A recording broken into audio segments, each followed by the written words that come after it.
Thank you very much, Lasse. Thank you also organizers for inviting me. Well, as Lasse mentioned, when you are talking about security, you always have to deal with numerous stereotypes and myths. So do I, when I talk about the Russian security policies in the Arctic. Yesterday I had a presentation on Russia's military strategies in the Arctic, and I also had to start from destroying stereotypes about Russia's military policies in the region.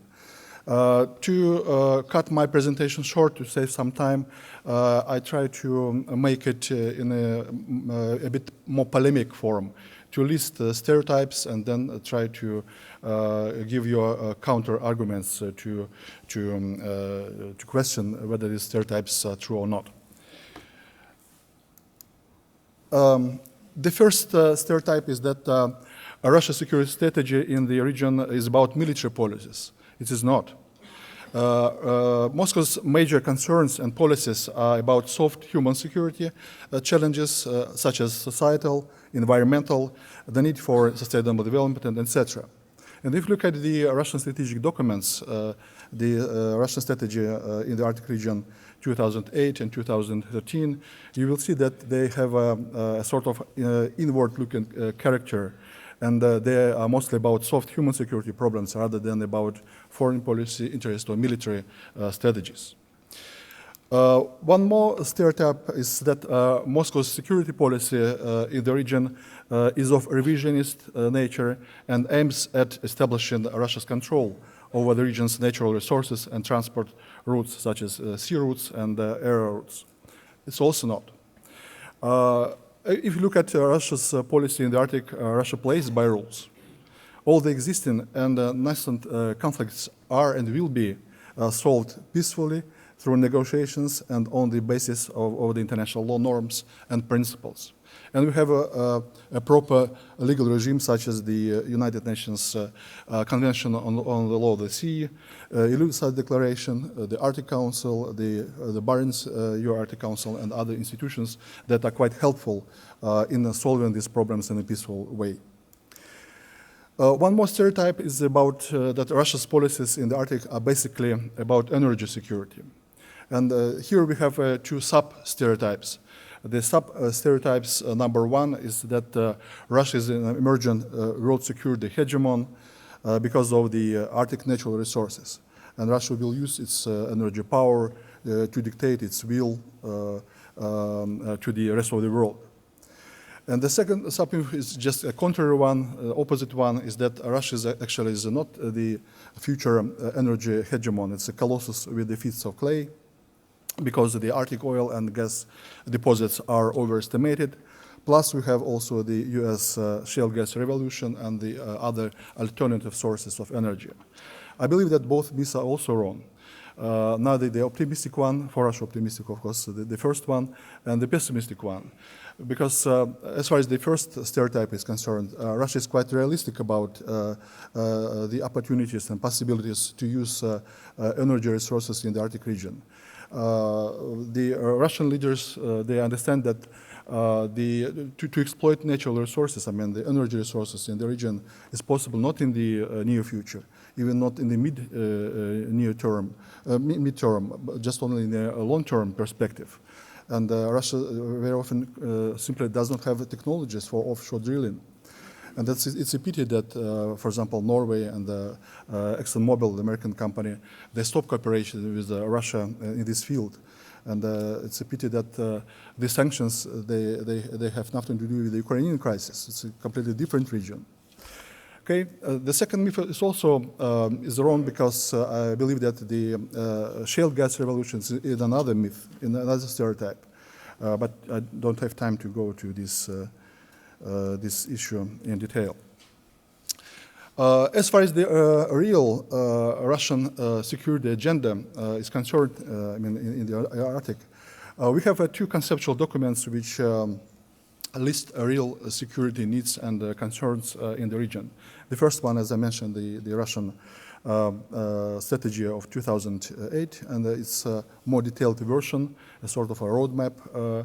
It's the Russian strategy for development of the Arctic zone of the Russian Federation, which has been adopted in 2013. And these two documents, they list four major priorities of Russian security policies, such as climate change mitigation, making the Arctic Russia's strategic resources basis, the need for sustainable development of this zone, and making the Arctic a region of peace and international cooperation. Just to give you some examples of real Russian security concerns, which are of soft human security nature, not military ones.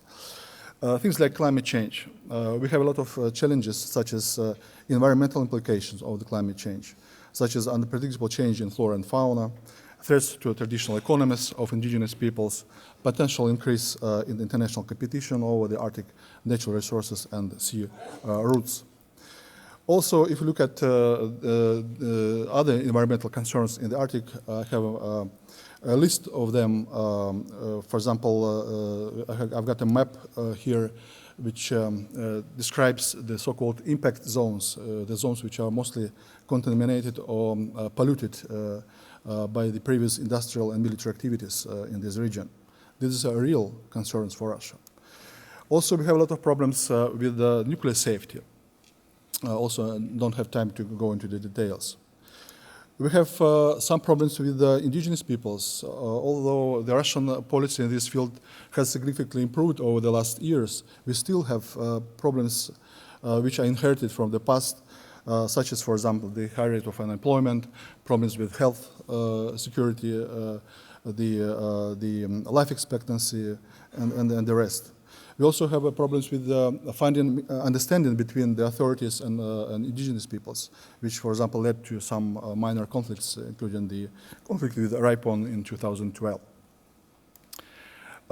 If we look at the hard or military security policies, I would say that Russia has no interest in increasing offensive capabilities, and I slightly disagree with the previous speaker, because the current military programs in the Russian Arctic, they are quite modest, and they don't aim at to increasing offensive capabilities. We still try to maintain nuclear deterrence potential, and we have some quite modest programs to modernize both strategic and conventional forces. And there is also some stereotype which I addressed yesterday during my presentation on the Russian military strategies concerning the usual confusion between the role of strategic and conventional forces in the Arctic. And the people, when they're speaking about modernization of strategic forces in the Russian North, which have nothing to do with the military theater in the region, they just put it in the general military potential of the Russian Federation. While if you look at the conventional potential, it's quite comparable with the neighboring countries. And if you look at some particular programs, for example, the Norwegian ones, like the brand new frigates, which the Coast Guard of Norway assumed quite recently, or intelligence vessel, it also is in service quite recently. We don't have that kind of vessels. The main goal of the conventional forces modernization is to make the Russian military more compact, flexible, mobile, better equipped, and trained. Moscow also aims at increasing its control over the vast northern territories to prevent non-traditional security challenges. Also, the military force has changed its meaning in the Arctic context, not only in case of Russia, but elsewhere. Now, it does not serve the global East-West confrontation. Rather, it aims at protection of economic interests of the regional players, including Russia. And also, on the part of Russia, there is understanding that it is much easier to solve the existing problems through negotiations rather than by the means of war. Thank you.